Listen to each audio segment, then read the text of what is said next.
کو گرفتار کرنے کے حوالے سے کوشش کی تھی، جن پہ یہ الزام تھا یا یہ صورتحال تھی کہ جناب وہ ایک بڑی تعداد میں اسلحہ لے کے جا رہے تھے. انہوں نے شاہزین بگٹی صاحب نے اپنی گاڑی کو لاک کر لیا تھا، فیس بک لائیو کر لیا تھا، اور انہوں نے کہا تھا جی میرے ساتھ بہت ظلم و ستم ہو رہا ہے. 3-4 گھنٹے بعد انہوں نے اپنی گرفتاری بھی پیش کر دی، اور اس کے بعد جو ہے انہوں نے پھر دوبارہ سے جب وہ تھانے گئے یا جب ایف سی اہلکاروں کے ساتھ جب حراست میں ان کی آ گئے تو انہوں نے پھر سے فیس بک لائیو آ کے سوشل میڈیا پہ آ کے اپنا ایک بار جرم بھی کیا. تو سر کہنا یہ تھا کہ آپ یہ کہتے ہیں کہ نظر انداز بھی کیا جا رہا ہے، اور سے بھی ہوا کہ اہم رہنما کے حوالے سے آپ نے بات کی کہ ایک عامر نے ان کو قتل کر دیا، مگر اس سب کچھ کے باوجود ایک اسلحہ برآمد ہوتا ہے، اس کے باوجود بھی آج ماشاءاللہ شاہزین بگٹی صاحب وزیر اعظم کے مشیر ہیں. سر تو کیا کہیں گے آپ اس بات کو؟ دیکھیے اس محترمہ، تمام صورتحال حالات، نظر محبت میں بھی تو تبدیل ہوئی ہے نا سر. اب وہ بات آپ کی بالکل درست ہے. دیکھیے حالات ایک جیسے رہتے نہیں ہیں. جس طرح بلوچستان کی 2003 میں، 2014 میں، 15 میں جس طرح حالات تھے، اور 2010 تک بھی یہ حالات رہے. بلوچستان کے حالات ایک پروکسی وار کی صورتحال اختیار کر چکی ہے، کیونکہ ہمارے ہمسایہ ملکوں میں آس پاس وہ نہیں چاہتے کہ بلوچستان پرامن رہے. اور یہاں پر جو ہمارے قائد پر جو الزام لگایا گیا وہ عدالتوں نے ثابت کر دکھایا، اس پر کوئی پروف نہیں رہا. ٹھیک ہے نا. بزور طاقت، بزور پروپیگنڈا آپ بہت کچھ کر سکتے ہیں. جب آپ سیٹ سے اتر جاتے ہیں تو پھر اس کے کوئی وقت نہیں رہتا ہے. ہمارے جو شاہزین صاحب تھے انہوں نے یہی جتنے بھی دباؤ پریشر برداشت کیا، ان کو گرفتاریاں، ان کے اسلحے کے کیسز رکھے گئے، ان پر مختلف ادوار میں مختلف پریشرز کیے گئے کہ آپ اس ملک کو چھوڑ کے چلے جائیں.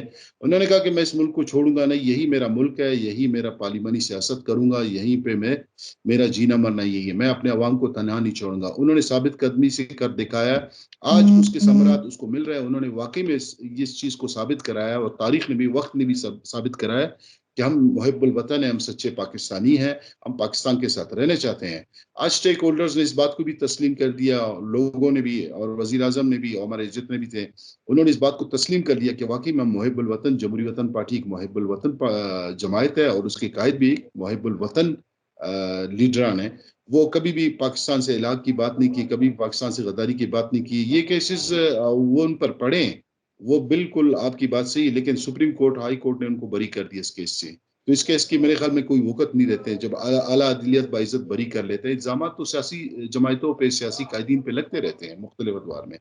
اب یہ کہ وقت نے ثابت کر دکھایا، ہم نے اپنے کردار اور گفتار سے ثابت دکھایا، اپنے محب الوطنی سے ثابت کر دکھایا کہ آج ہم پارلیمانی جماعت اور ایک اتحادی کی شکل میں بھی بیٹھے ہیں، مرکز میں اور صوبے میں بیٹھے ہیں، اور سٹیک ہولڈرز کے ساتھ ہم بیٹھے ہیں کہ بلوچستان کی پالیسیز اور بلوچستان کے حالات کو کس طرح درست فرمانا ہے. جی ہاں. چلے جی، اللہ مبارک کرے کہ ماشاءاللہ آپ لوگ پارلیمان کا حصہ ہیں ماشاءاللہ سے. ڈیرا بگٹی کو سر مجھ سے زیادہ آپ بہت اچھی طریقے سے سمجھتے ہیں. ظاہر سی بات ہے آپ وہاں کے رہنے والے ہیں.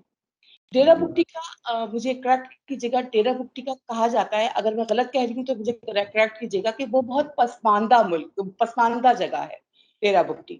غربت بہت ہے، بنیادی سہولتوں کا فقدان ہے ڈیرا بگٹی میں. مگر ہم شاہزین بگٹی صاحب کو دیکھتے ہیں ماشاءاللہ، ان کا اسلام آباد میں بڑا زبردست گھر بھی ہے، بڑی اچھی بہترین گاڑی میں وہ آتے ہیں. اس تناظر میں، اس دونوں صورتحال میں مجھے سمجھائیے گا، اور میری مطلب اس پیارے پاکستان کے پلیٹ فارم سے بلوچستان کے عوام کو سمجھائیے گا کہ کس طریقے سے شاہزین بگٹی صاحب ڈیرا بگٹی کی غربت کو ختم کریں گے، جبکہ ماشاءاللہ وہ خود کافی خوشحال ہیں. دیکھیے محترمہ، جہاں غربت کی بات ہے، امریکہ جیسے ملکوں میں بھی غربت پائی جاتی ہے، ترقی یافتہ ملکوں میں بھی پائی جاتی ہے. غربت ہر جگہ نظر آتی ہے. میں آپ کو بتاؤں، اگر بلوچستان کے حوالے سے ڈیرا بگٹی کا دیکھا جائے، کالجز بنے، سکولز بنے، ہاسپٹلز بنے ہیں، گیس ہے، بجلی ہے، تمام ترقیتی سہولتیں اور تمام جتنے بھی عوامی سہولتیں ان کو میسر ہے. اب 13 سے 16 سال حالت جنگ میں رہنا اور اقتدار سے ہم نے دور رہے اپنے علاقے سے، تقریباً اس میں 25 سے 26 سال ہو گئے ہمیں اپنے علاقے سے دور رہے. تو ابھی سال 2 سال میں وہ حالات، وہ جنگ زدہ علاقہ بھی تھا اور حالات بھی وہاں پہ خراب تھے.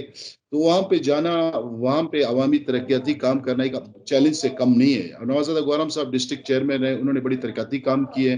اسی طرح وہ لوکل گورنمنٹ کے رہے، وہ منسٹر رہے ماشاءاللہ. اب ان کو چانس ملا ہے، انشاءاللہ وہ ڈیرہ بگٹی اور سوئی کی تقدیر بدل دیں گے. رہی ان کے اثاثے کہ یہ پہلے بھی رائل فیملی تھے اور آج بھی رائل فیملی ہے. ان کی لیونگ سٹینڈرڈ بیفور پاکستان بننے سے پہلے بھی ان کے حالات، ان کے واحد یہ سردار تھے بلوچستان میں، نواب تھے جن کے پاس وافر ریسورسز اور پیسے ان کے پاس تھے. تو انہوں نے یہ واحد فیملی ہے جو آج تک کرپشن کے الزام ان پہ نہیں لگا ان کے دامن اچھا پر، تو نہ لگے گا آگے. اور ان کی اپنی ایسٹس ہیں، ان کی اپنی زمینداری ہے، ان کی اپنی جائیداد ہے. یہ پیسہ ان کا اپنا پیسہ ہے، کوئی کرپشن کا پیسہ نہیں ہے، کہیں سے لوٹ مار کا پیسہ نہیں. یہ نواب ہے، خاندانی لوگ ہیں، اور انہوں نے اپنے گفتار، عمل، کردار سے انہوں نے ثابت کر دکھایا ہے ان کو. اور کبھی بھی ان پر ایسے کوئی ایلیگیشن لگتے رہتے ہیں ایلیگیشنز، لیکن کبھی ثابت نہیں ہوئے ان پہ ایلیگیشنز. ایلیگیشنز میں کچھ ایلیگیشنز ایسے بھی تھے، اگر معذرت کے ساتھ آپ برا نہیں مانیے کیونکہ آپ کا بگٹی فیملی کے ساتھ بڑا گہرا تعلق ہوگا. ہم نے سنا ہے کہ بگٹی فیملی کی، جو بگٹی فیملی کے اہم رہنما تھے جن کا آپ نے ابھی ذکر بھی کیا، نواب زادہ بگٹی صاحب، تو ان کے لیے سنا ہے کہ انہوں نے اپنی نجی جیلیں بنائی ہوئی تھی، شادی کرنے تک کی اجازت نہیں تھی آپ کے ہمارے بلوچی بھائیوں کو جب تک ان سے پرمیشن نہ لے لیں.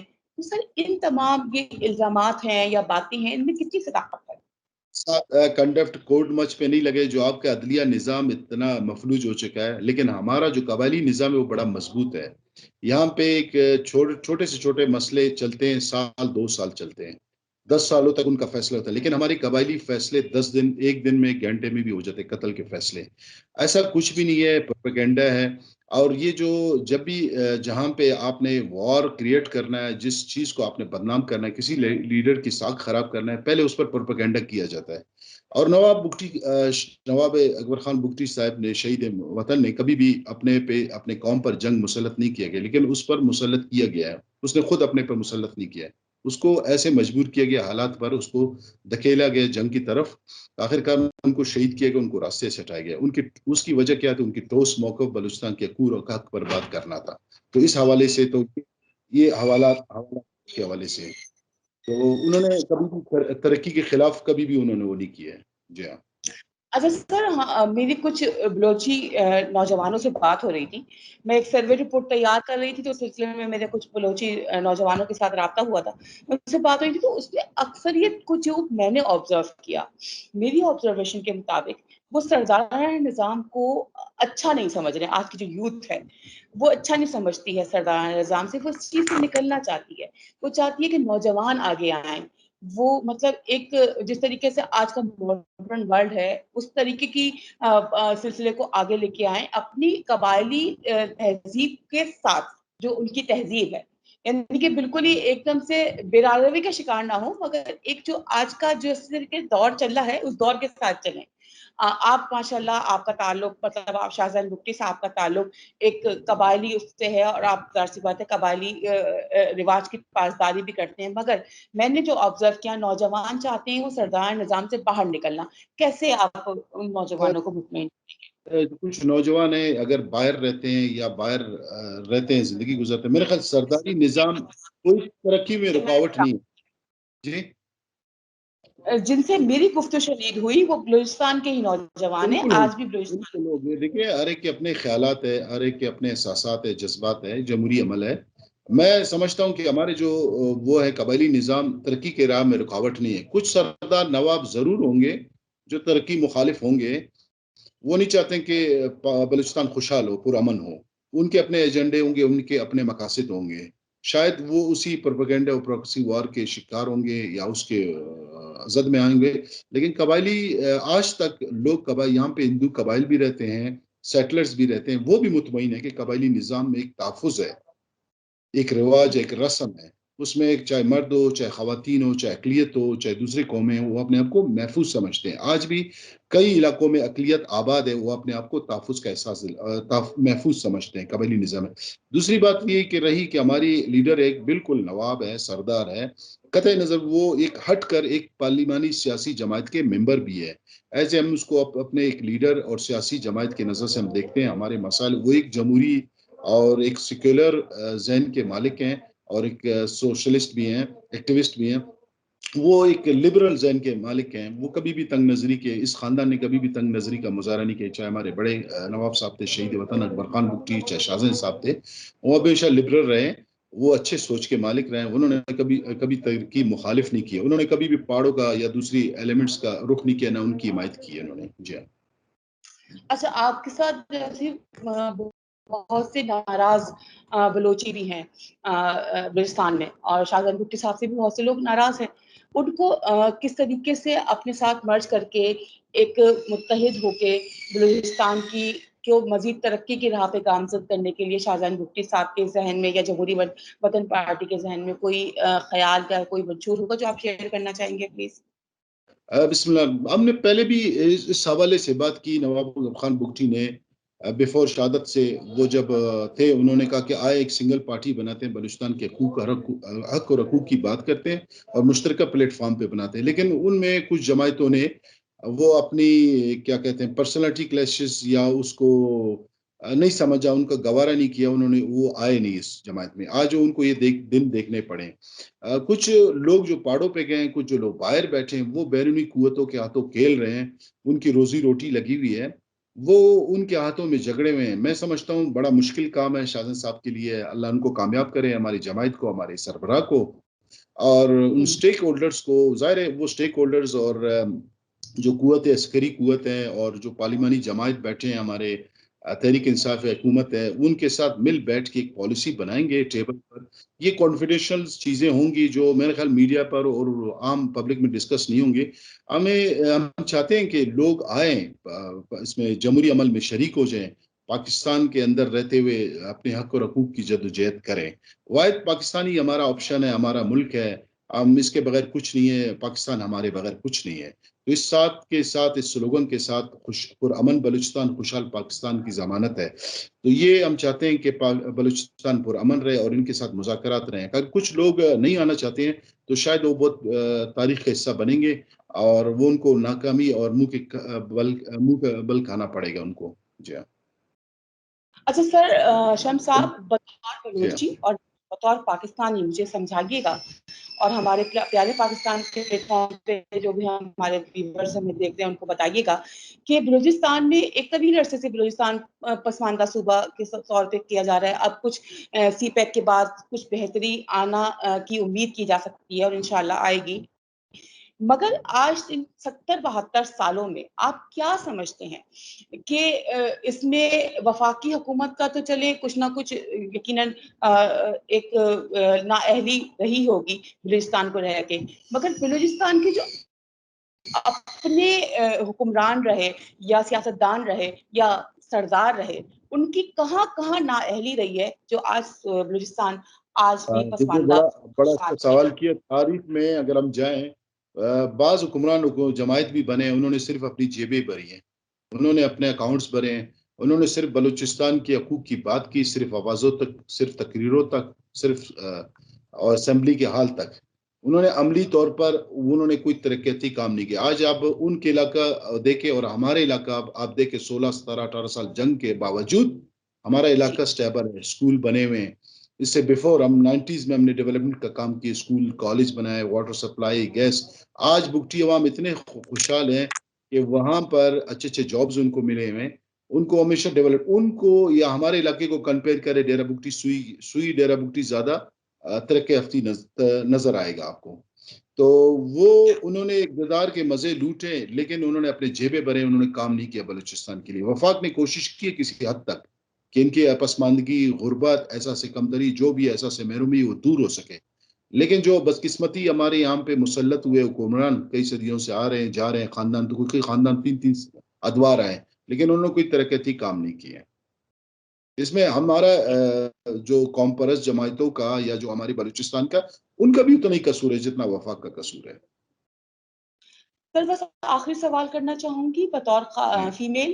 آپ نے کہا کہ شاہزین بگٹی صاحب ایک سیکولر سوچ رکھتے ہیں، ماڈرن مطلب آج کے دور کی سوچ رکھتے ہیں. جی آپ کی محترمہ. جماعت جن وطن پارٹی خواتین کے حوالے سے کتنی مطلب کتنا خواتین کی آزادی رائے پہ یا خواتین کی امپاورمنٹ پہ کتنا یقین رکھتی ہے، اور خواتین کو آپ کتنا موقع دیتے ہیں اپنی بات کرنے کا؟ جی محترمہ. آواز آ رہی ہے؟ آپ کو میری آواز آ رہی ہے سر؟ جی آ رہی ہے، ابھی آ رہی ہے. سر میں کہہ رہی ہوں کہ بس آخری سوال ہے. شاہزین بگٹی صاحب کا فرمان، آپ نے کہا کہ شاہزین بگٹی صاحب ایک سیکولر سوچ کے بندے ہیں، موجودہ دور کے حساب سے چلنے والے انسان ہیں. آپ کی جماعت جمہوری وطن پارٹی خواتین کو امپاور کرنے کے لیے خواتین کے حوالے سے وہ کتنی زیادہ ماڈرن سوچ کو لے کے چلتی ہے؟ جی اب اس کی سب سے بڑی ثبوت یہ ہے کہ ہمارے جماعت میں خواتین ونگ بھی ہے. مرکز سے لے کے صوبائی پریزیڈنٹ، ہماری جو مرکزی پریزیڈنٹ ہے شاہدہ ارشاد، وہ اردو سپیکنگ ہے. وہ ہماری جماعت کے جب بانی رکنوں میں سے ہے. اور کئی خواتین ہمارے ساتھ وہ تھے، خصوصی نشست میں بھی آئی. گولا تھی، شاہدہ گولا کے نام سے تھی. اور دوسری اس کے علاوہ ہماری خواتین اب بھی شاہدہ کاکڑ ہے، جو صوبائی جماعت کے ہمارے اس کے صوبائی ذمہ دار ہے صوبہ بلوچستان کی. ہماری خواتین کی بھرپور نمائندگی ہے، اور خواتین کے حقوق کی، ان کی ترقی کی، ان کی پارلیمانی شراکت داری پر ہم یقین رکھتے ہیں. ان کے تعلیم پہ، ان کے تعمیر و ترقی پہ ہماری جماعت 100% اس پہ یقین رکھتی ہے. سر میں نے پہلا سوال کو اس کو آپ سے یہ سوال جو کیا اس جی کو آخری کا آخری سوال بس یہ کرنا چاہوں گی، پھر آپ کا بہت ٹائم لیا اس کو، پھر آپ سے اجازت لوں گی. سر مسنگ پرسن کا ایک اہم ایشو ہے. شاہزین بگٹی صاحب اس اہم ایشو کو کس طریقے سے ریزالو کریں گے؟ کیا کہیں گے آپ اس معاملے پہ؟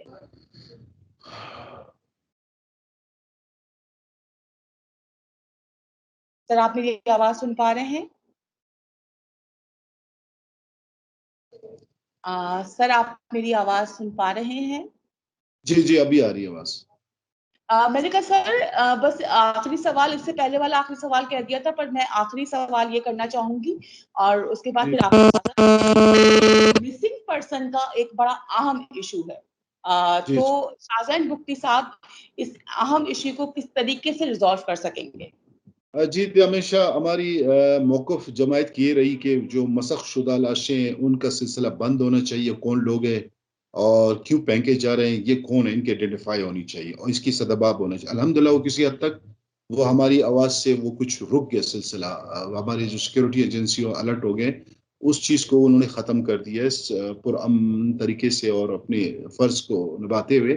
دوسری ہماری جو مسنگ پرسن ہے، اس میں ہمارا بھی ٹھوس موقف ہے. ہمارے ڈیرہ بگٹی سے بھی کئی لوگ لاپتہ ہیں، کئی لوگ بازیاب ہو گئے پورے بلوچستان سے. اور ارد گرد میں ظاہر ہے ہمارے علاقے میں جو جنگ ہوا اس میں کافی لوگ ارد گرد صوبوں میں اضلاع میں پوری آگ بڑھ گئی. اس میں کئی لوگ مسنگ پرسن ہو. اس میں میں سمجھتا ہوں 50% تک بازیاب ہوئے ہیں، اور 50% سے ابو جو نا ہمارے کچھ لوگ مسنگ پرسن ہیں. اس میں ہماری بھی موقف ہے، ہم وزیر اعلیٰ سے، ان اسٹیک ہولڈر سے اپیل کرتے ہیں اور یقیناً ہم ان کے ساتھ ہیں. اس کے لیے بہترین کوشش کریں گے کہ مسنگ پرسن اگر ماحول کو سازگار بنانا ہے مذاکرات کا، تو یہ مسنگ پرسن کا جو ایشو ہے بلوچستان میں، ان کی بازیابی کو یقینی بنایا جائے. انشاءاللہ. تو بلوچستان سر میں آپ نے حالات بہتر ہوئیں گے، انشاءاللہ ایک ماحول بن جائے گا. انشاءاللہ. تھینک یو سر، آپ نے اپنی قیمتی وقت سے نوازا. بہت بہت شکریہ. اللہ حافظ.